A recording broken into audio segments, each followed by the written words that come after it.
the Caregiver Connection podcast by Best Care, where we dive into new topics each week, drawing inspiration from our insightful and educational blog posts. We're committed to providing valuable information that impacts both home care clients and caregivers. Without further ado, let's jump into this week's episode. Everything you need to know about conservatorships. Navigating the complexities of caring for a loved one can often lead families to explore legal structures to further ensure the well-being and security of the person who needs care. One such legal framework is a conservatorship. At Best Care, we believe in empowering families with the right information and support they need to make informed decisions. We are not a legal firm and we do not offer legal advice. We'll provide an overview of what conservatorship means and the steps involved. What is a conservatorship? A conservatorship is a legal status in which a court appoints an individual, called the conservator, to manage the financial and personal affairs of another adult who is unable to do so themselves. This might be due to age-related conditions like dementia, developmental disabilities, or physical incapacity. Conservatees are individuals under conservatorships. Unlike guardianship, which is often used for minors, conservatorships mainly cover adults who need assistance with daily and financial tasks. What is a conservator? Depending on the type of conservatorship, a conservator may manage financial matters, a state conservator, meaning they are responsible for the assets and estate, or oversee personal care and daily activities, including health care and living arrangements. For example, a financial conservator might control the conservatee's assets, pay bills, and manage property, while a personal conservator might decide on health care treatments and residential arrangements. In all instances, the conservator must act in the best interest of the conservatee, ensuring their needs are met comprehensively. Conservatorship versus guardianship. Understanding the distinction between guardianship versus conservatorship is important.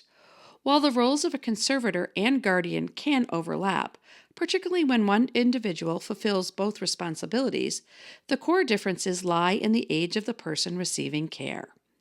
Guardianship generally pertains to the care of minors, addressing their health, safety, and lifestyle needs. Conservatorship, in contrast, applies to adults and focuses more on managing the conservatee's financial affairs and personal well-being.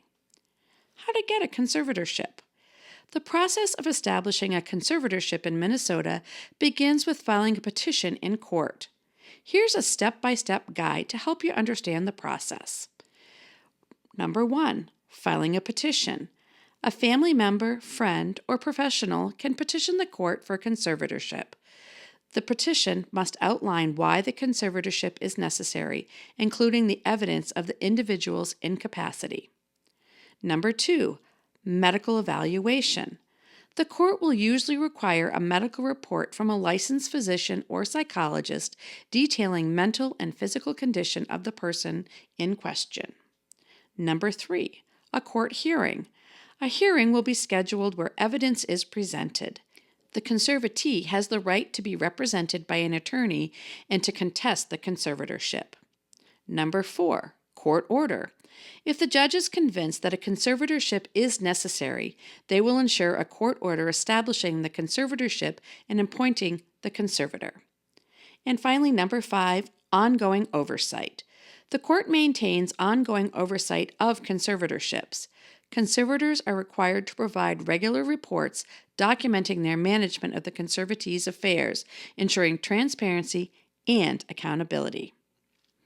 Conservatorships are designed to protect those who cannot care for themselves, ensuring their financial and personal needs are being responsibly managed.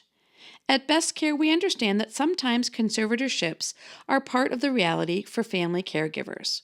While we cannot advise on legal aspects of conservatorship, meaning we are not a legal firm, we can still offer support around caregiving responsibilities. If you find this podcast helpful, share this with a friend, leave a review, and don't forget to subscribe. Contact us today for expert guidance and support. Visit bestcaremn.com. Thanks for listening to the Caregiver Connection.